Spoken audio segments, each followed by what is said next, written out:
You're listening to episode 70 of the 200 Churches podcast. Being who I am, I mean, I'm into fitness, exercise, basketball, softball, anything that has a ball involved into it or involves running or lifting weights. I was all for, and it got super excited that I had an area to serve in the church that growing up at my Baptist roots, I wasn't given those opportunities a lot because it just wasn't an emphasis, things that aren't typical church things. Thank you for listening to the 200 Churches podcast, where we are focused on pastors of small churches, 200 churches. Every Wednesday, we release a podcast episode that will lift your spirits, lighten your load, and let you laugh. After the podcast, be sure to check out our website at 200churches.com, where the guys post every Monday, Wednesday, and Friday. Now, here are two guys who lead and pastor in a 200 church, the bow and arrow of ministry podcasts, Jeff and Jonny. Thank you for listening to the 200 Churches podcast. My name is Jeff Keady, and I'm here with Mr. Millennial himself. Oh my, Jonny Craig. Jonny Craig. And hey, we are both on target today. On target, bullseye. Hitting a bullseye with this podcast as the bow and arrow of ministry podcasts. I see what you did there. Things can get a little bit tense, but then once we let go, We're right on target. Right on target. Hey, today we've got a great podcast today for pastors because they need to hear from laymen. Are these the first two laymen we've ever had? Yeah, and you're not saying lame men. No, okay? not lame men. They're not lame. Lay people. Lay persons. These are two lay persons. They're laymen. They're not male lay persons. That was a terrible joke. I apologize to everyone who had to hear that. That was bad. I missed it. Do you know? Hey, these are not our first two laymen, though. We had Jan from our own church on. That's true. In the past. True. Can I pull the curtain back a little bit? Please do. When I edit these after we record them, you edit these? I always hear stuff that I never picked up during the podcast recording. Okay. So in a sense, I'm a listener too. Oh. And whatever you just apologized for, I don't know what it was. So don't tell me. So when I go back and edit this, I'll listen and I'll say, oh, that's the joke he was apologizing for. Because some of us, Jonny, are not so young and bright and sharp, and we're a little bit duller and a little bit older. More of an old man pun. Yeah. So speaking of old men, Mark Meyers is the pastor from Grace Bible Church in Warrenton, Missouri, and he joins us today with two of his male lay people, Steve and Tory. Steve and Tory are involved with him in a sports ministry, in fact, in leadership within their church. They say some great stuff. It's solid. That's going to challenge. It challenges me, and every time I listen to it, as I was editing it, I'm being challenged by, how do I relate to people in my church? How am I encouraging my people to get involved in ministry, and how am I interacting with people in the community? Mark is doing a great job at Grace Bible Church. Mark and I attended the same college. We overlapped by 2 years. What the heck, man? Yeah, but Mark was cool. See, Mark was a basketball player. It's all your cool college friends get to be on the podcast. Well, see, my friends are never on the podcast. Well, your friends are still in college. Okay. Come on, you're barely out of college. Okay, that's how it is. They got to prove themselves first. Well, how come I got to be? Well, see, what happens is. What happens is I was kind of a dork in college. You put me on your back? But I'm getting props now by getting all the cool guys. Oh, I see what's they happening. were cool back then. Of course, they're not cool now. See, now I'm the cool one. Now you're cool because you got the podcast. Yeah, but Mark has been cool for, a long time. I see. And he's a cool pastor. The captain of cool, Mark He is Meyers. the captain. So, Mark Meyers with Tory and Steve. Here it is. We are here with my good friend, Mark Meyers from Warrenton, Missouri. Mark, how are you doing? Doing fantastic. Could you still be my good friend if I haven't seen you in like 27-something years? Yes, it is possible. I am that kind of person. And you graduated, I'm going to guess, 85 or 86? 85. 85. Wow, you're up there, man. You're getting old. I was in utero in 85. Wow. Probably not. Yeah, a month of 1985. Not in May. Oh no. So Mark, you're there at Grace Bible Church in Warrenton, Missouri. You've listened to the 200 Churches podcast. We know each other from college. Would you go ahead and introduce the two guys you have with you? Yes, this is Tory Vestal and Steve Etcher. They're both deacons at our church, but also crucial parts of our sports ministry here at Grace. You know, Mark, is your church deacon possessed? It is. Wow. Okay. It really okay. Is. Yeah. Well, Steve and Tory, you guys have the illustrious honor of being the first deacons to appear on the 200 Churches podcast. Wow, that's pretty cool. Well, there you go. Yeah. We'll You see. sound super excited. Really? Oh, fantastic. We'll see if it goes uphill or downhill from here. Yeah. Hey, Mark, talk to us just for a minute. Tell us about yourself and about your church, how you got there, and what your life is like. Born and raised in Chicago, and then actually did my college in Clark Summit, Pennsylvania, Baptist Bible College out there.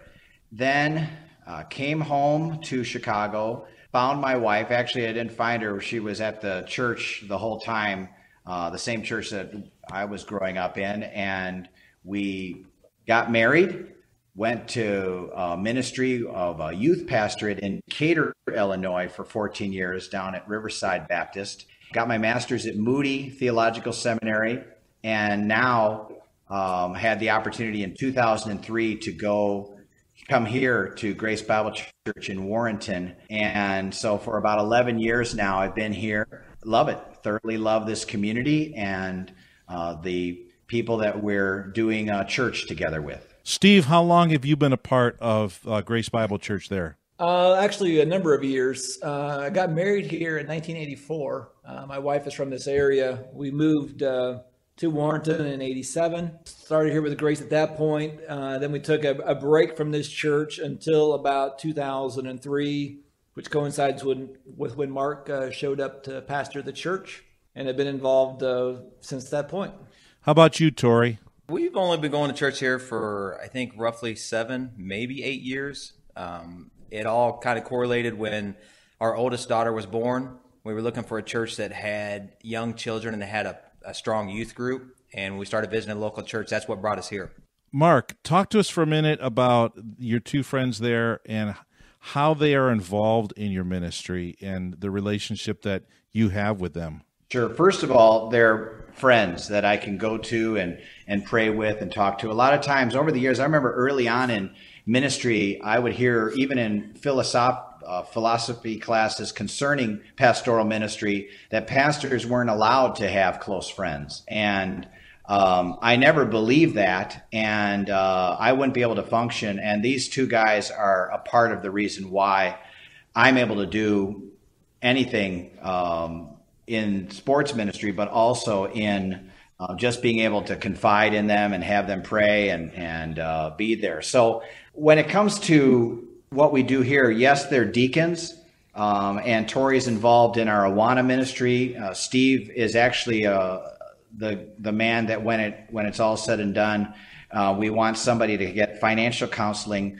They actually will meet with Steve, and he can talk over budget and things like that. So they've got other gifts in different areas. But when it comes to sports ministry, I look at Steve as our detail organization guy. He's the one that actually, when we were casting vision concerning what could happen with this gym that is attached to our church, that's been used for a fellowship hall and things along that line, he was the one that would be able to put it together, present it to the church in a way so that when it's all said and done, they could walk out of there and say, hey, I can give to that because he's articulated in such a way that it makes sense. Okay, we're going to use it for this. And so we were able to buy the standards for both basketball and volleyball, get the floor painted, get the pads up behind the basketball nets so that guys wouldn't be crashing into the walls and hurting themselves, get a scoreboard, get those different things. And it's because people reached into their pockets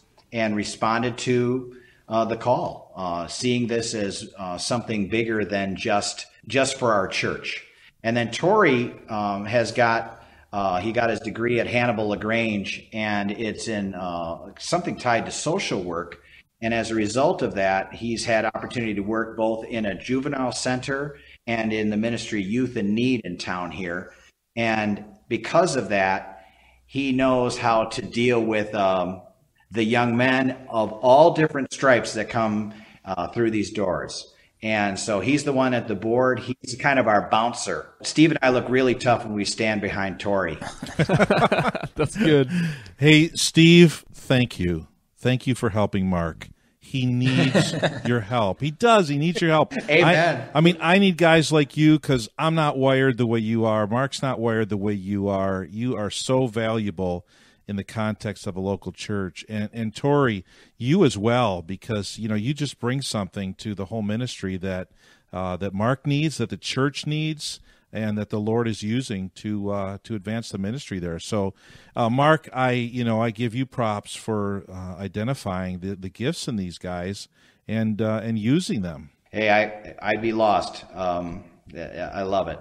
Now, I'm listening to you talk, and I'm thinking to myself, it sounds like Steve is doing what churches normally think of as a pastoral role, right? Creating ministry, doing the administrative work for a ministry, trying to drum up support for a ministry. All of that is relatively pastoral in a way. How many staff members do you have at your church, and how much kickback are you giving Steve for all of this that he's doing? Oh, man, you're not supposed to tell him that. Steve is skimming it off the top. Yeah, it's myself, and then it's our secretary, and then we have actually a biblical counselor that comes every other week, and she is part-time, and so, but that is it. The rest of these guys are they're good for nothing, and that I appreciate that. Yeah, and they have to pay you to be good, right? That's right. You still expect 10%, right? Yeah, exactly. So, Mark, we were talking earlier, and you said that you're trying to pastor your church like you pastored young people. In other words, do your ministry like a youth group. Could you talk about that just a little bit? What I see a lot of times is pastors become CEOs. And I understand, and they even have boards that force them that direction. And there's nothing wrong with being organized and things along that line. But I see the word pastor means shepherd. And how do I get to know people if the only times they see me are in crisis mode, or up speaking from a bully pulpit, or they look at me as I'm just a businessman instead of praying together and playing together. And then when the crisis mode hits, they know that I love them even in the midst of the everyday. And so what I see in youth groups is youth pastors, a lot of times they have to understand the culture because they're dealing with kids that are involved in popular culture, and they're involved in youth culture. And then I also see youth pastors, they go on mission trips, and they do these different things. But I see a lot of pastors that are holed up in their office, and that concerns me, instead of getting out into the community. And so that's why when Steve and Tory and I are involved in this is twice a week for the most part. We've been doing this close to 5 years now. We are in the community, and this, speaking specifically about this sports ministry, we can walk through the Walmart, through the community, go to community events, and as a result of that, we are known just because of this ministry, let alone other things that we are involved in. Yes, I love how you are talking about those guys, because you've been serving with them and you've got a relationship with them. Tory, we haven't heard much from you. Tell us what your involvement is there and what you like about your church and why. Well, as stated earlier, I am one of the deacons at the church. My official title is Director of Sports Ministry here at Grace Bible Church. Basically what that consists of is anytime we have basketball, or we do softball, or we do any of these things into the community, that I'm kind of in charge of helping to set and organize the part of it. I know one of the things that we do is we run a church, we call it a G-ball softball team, where we take a lot of the guys that come to the Grace Basketball Association that come and play basketball here. Mm-hmm. We invite them to play with other members of our church, so it gives us a chance to fellowship with them outside of just the church doors. When we're sitting in the dugout, we get a chance to talk to them. We can go have dinner with them and meet, and kind of associate with them, not just within the church doors, but outside the church doors as well. I'm also the guy that when we do basketball, I'm here 30 to 40 minutes ahead of time, getting everything set up. Usually the guy that's here locking the doors and shutting them up whenever we leave. Yes. So those are kind of my duties/responsibilities. That's awesome. I'm listening to you guys talk about all your sports ministries, and that sounds like an amazing opportunity for you guys to be in your community and reach your community. I'm wondering, Mark, we talk a lot about the church growth, bug on this podcast, and how sometimes we can always be focusing on growth. How did you feel when you started doing some of these sports ministries? Did you feel that push, like, well, we can do this sports ministry, and maybe part of that will be for church growth, or did you have kind of clarity that, hey, grow, don't grow, whatever, what we're trying to do is make an impact for the kingdom of God and to reach more people with the message of Jesus Christ? Yeah, it's the latter. It's what we found, and Steve, Tory, and I are talking about this stuff all the time, in the fact that when we got into this, we knew it was going to be long term, because a lot of these guys, they are involved in stuff that they are enjoying. They're in the world. They've got their girlfriends. Some of them are living with their girlfriends. They're doing recreational drugs. They're drinking. They're just involved in their lives in ways, and they're only going to need us so much. They love the fact that we open a gym for them. Some of them, we've got a chance to sit across a table and share the gospel. We've also had, we had an all-star game where Tory just opened up his heart, and we'll tell them we love them. They know we care about them. One opportunity we had one time, one of them, their father passed away, and they approached me about being involved to do his funeral. And they think that this is their church. That if they were to be asked, push came to shove, and they were saying, name the church, this is their church. And many of them, all they do is play basketball here. But we're waiting for the day, because we know ministry is long-term. We're waiting for the day when the light goes on, and it may mean a divorce for them. It may mean something really bad happening to them. We don't wish that upon them, but sometimes it takes crisis for them to bow the knee, and then we want to be there. So we love them, and we want the best for them, but we pray any way that God can get a hold of them. Yeah, that's awesome. You said it, though. All they do is play basketball, but it is their church. I mean, that's their church. Those are the people that they're connected to God through, so that when that life crisis comes, they do call Pastor Mark. They come alongside Tory on the sidelines and talk to him about their issues, or they approach Steve. That is their church, and I love the way we've expanded our definition of what a church is. It's not just the people that show up on Sunday mornings, but it's the people who are connected in vital and authentic relationships with all of our people throughout the week. So, Steve, you're the organized guy. You're the guy that kind of leads and shares some vision. You shared vision about this gym and what's going on. So we asked Tory, how about you? What do you enjoy about the church, and how are you involved in it? Enjoying the church, it's really the people. We've got an incredible diversity within the congregation. We've got 90-year-olds down to 9-year-olds, and we've got relationships with all of them. And that's the key to any success, is having that relationship with them, so they know you care about them, they know you're praying for them, they know that you're there if they need something. So that's what I like about it. It's a friendly church, it's an open-hearted church, open-minded church. So it gives you a really good opportunity to minister. My role, what I do, what I enjoy doing here in the church, I guess would call it, I try to take complex things that confound a lot of people and break it down into simple terms so they can understand it, get behind it, and get excited. Whether it's raising money for the gym, or the construction aspects of building a gym like that, or understanding the finances behind it. My job, I think, or my calling, is to break it down so everybody gets excited and understands. Now, I would say to every pastor listening to us, if you have somebody like that in your church, you need to find them, and you need to employ them in ministry. Not employ in terms of payment, but you just need to get them involved. I mean, do you have somebody like that in your church that has that kind of a skill set and that kind of gifting, and they're sitting in the back row, right? And they're leaving after the sermon, and they never really get connected, and nobody's reaching out to them. So that's fantastic. Now, Mark, tell us about other ministries that you have in your church, other sports ministries, as well as any other type of ministries that fit your community. Yeah, we had, it was mentioned, we have a guy named Don Schneider who runs with our volleyball ministry. We also have an outdoor sports ministry led by this gentleman named Robert Duran. And Rob, what he has found is that's his passion. And as each of us guys have mentioned stuff, the reason that Steve and Tory and I are doing sports ministry is, to be honest with you, we like playing basketball. That's a big reason. Mm-hmm.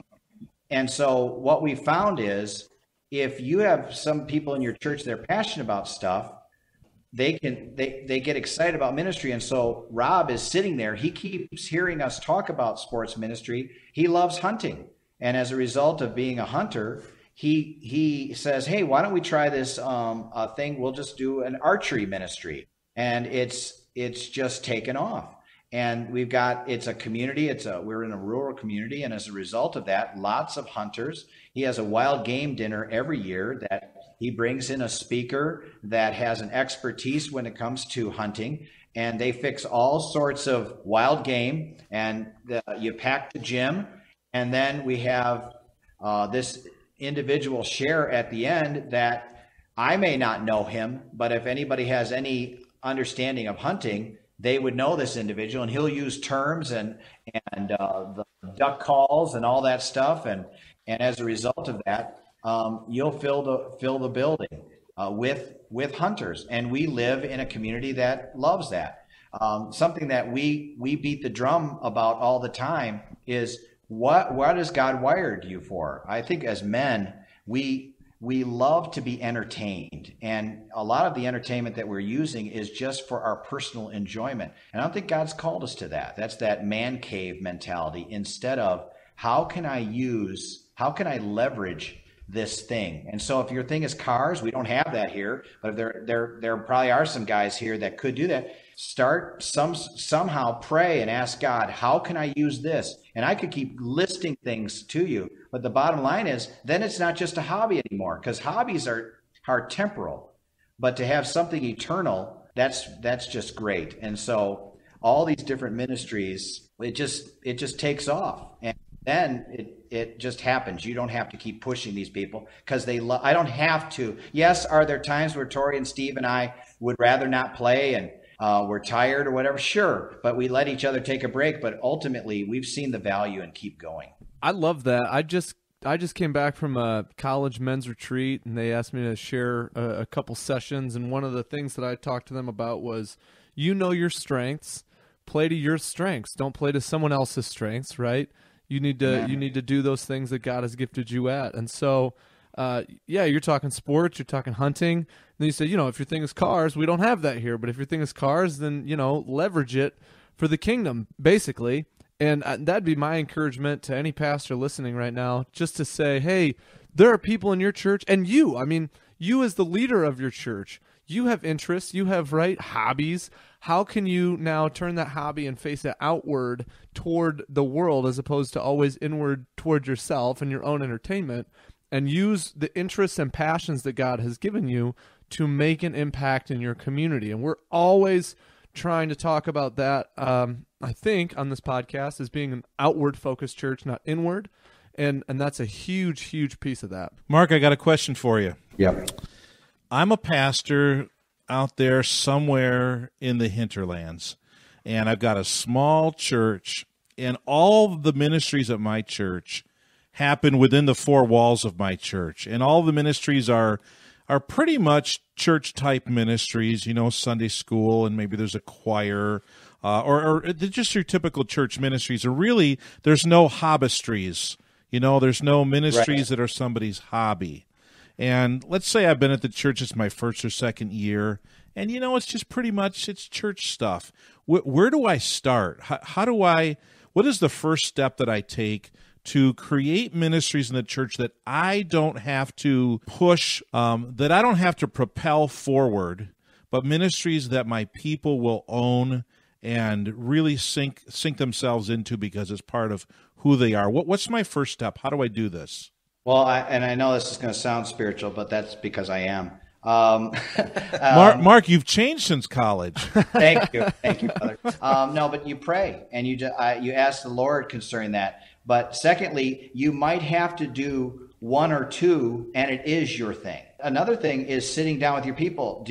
Pastor, do you get out of the office and go to McDonald's or go to that local restaurant and build relationships there? That's amazing when that happens. But then you sit across from some of your men and you find out their story. People will tell you their story.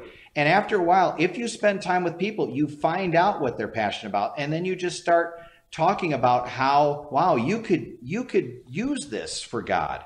I heard about a guy that loved CB radios, and he handed out CB radios to all of these people. And there was like a junior high group, and they had the best Bible study. It was like pre-Facebook and blogging and all this stuff. And they were willing to talk into this CB radio, and it just took off. And I mean, the sky's the limit on it. But the only way you're going to ever find out, the only reason I knew Tory liked basketball is the basketball actually started at the juvenile center. Tory, do you have something? Yeah, I was just, going off what Mark was saying. I know that when we first started visiting the church, one of the first things that Mark did is he asked me if he could meet me one day at my work. And at the time I was working at a juvenile youth correction facility, a maximum security facility. And he came in and he toured the facility during my lunch break. And then he saw that we played some basketball, and he volunteered to come in on a Sunday when we played and wanted to play. And, I had to pull some strings at the time to get him in, but it kind of opened a lot of doors. And so by finding out those things, Mark's like, I kind of see the things that you're into. And he had already had this vision of what he was hoping the sports ministry might become. And he's like, would you be interested in something like this? And of course, being who I am, I mean, I'm in the fitness, exercise, basketball, softball, anything that has a ball involved into it or involves running or lifting weights. I was all for, and it got super excited that I had an area to serve in the church that growing up at my Baptist roots, I wasn't given those opportunities a lot because it just wasn't an emphasis, things that aren't typical church things. So, Tory, you just challenged every one of us pastors with the idea that when a guy visits our church, and maybe the second or third time, and they're seriously interested, that we would go to the workplace and visit with them and ask what they do, how they do it, and actually get a tour. That's phenomenal. Thanks for sharing that. No problem. Hey, one more thing with that. I remember when I first visited the church, and Mark would tell you this, that I wasn't a big fan of Mark the first couple times. Well, I'm not surprised, Tory. I mean, obviously, it's, You know what, though? But when he came and met me at work and we had a chance to kind of sit down and talk, I saw what he was passionate about and how he was passionate about serving, and it just took off from there. So now, Tory, Tory, I want to go a little bit deeper here on what you're sharing. Now, tell us specifically, what about Mark were you not a fan of? Was it his face? I mean, something he did or said kind of put you off. What was it? We joke, but truthfully, it was simply because the first visit, I grew up in a Baptist church, and so I'm used to pastors preaching a certain way, and he was very different, a slightly unorthodox, and I left thinking I was talking to my wife, I'm like, I just don't know. I can't handle this, and she loved it, by the way. Mark, you had forgotten your BBC roots. So sad. Yeah, it breaks my heart.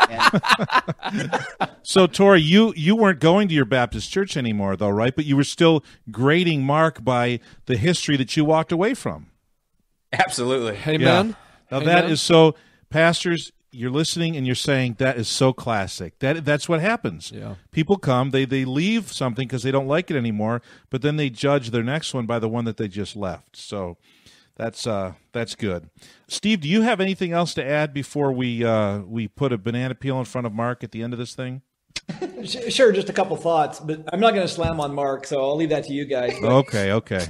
In addition to kind of just getting to know people and praying about opportunities for new ministries, I think a real important role for pastors is to create and identify champions for these causes. One person can only lift so much, but a number of people can lift a lot of weight and a lot of projects. And so find that guy that's passionate, that lady that's passionate, and make them the champion, make them the face of it, the voice of it, so it's not the same person giving the same message over and over again. And if you find that champion, find the passion behind them, it just makes it a lot easier for the pastoral staff. I love it, Steve. Is that it? You got one more?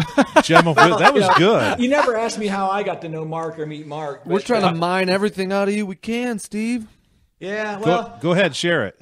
Well, I lived in this neighborhood before it went downhill, and this Cub fan moved in down the street, and my daughter and I would be out in the driveway playing basketball, and this guy just kept coming over, looking in these puppy dog eyes, like, "Can I play? Can I play? Can I play?" We finally let him play with us, and we let him win a couple times, and it just kind of grew from there. So just a neighbor down the street. He was a neighbor down the street. Yep. Good enough. Boy, he's slippery. I tell you, he's slippery. You're not going to win today, Mark. I'm sorry. It's all good. I love these guys. Mark, this is Tory and Steve. You guys shared some good stuff that makes us pastors think about, how we lead our church, how we involve ourselves in the community, and how we treat new visitors, and how we preach on the platform. I mean, all of these things are good things to think about, and you've given us some food for thought. Mark, what would you like to say to any pastors that may be wanting to do some of these things that you've talked about, or anything else, I guess? What would you like to share kind of in closing with pastors? Something that when you were talking about the typical ministries, which are great, we could go on. Those things are valuable and they're important and they've stood the test of time. But there's a verse that says God is doing a new thing, and that's also a DC Talk song.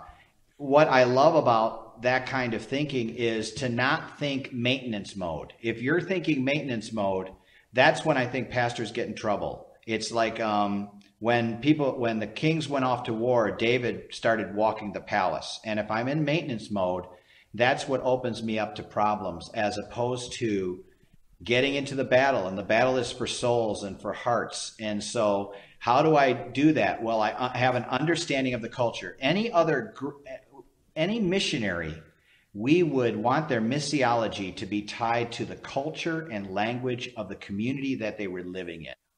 And I see pastors, they think everybody is, when we're in America, we all think the same. But I'm not. I was raised in urban, and God placed me in rural, and I've grown to love hunters. I've grown to love agriculture. Steve grew up on a dairy farm. Tory baled hay, and that's so foreign to me.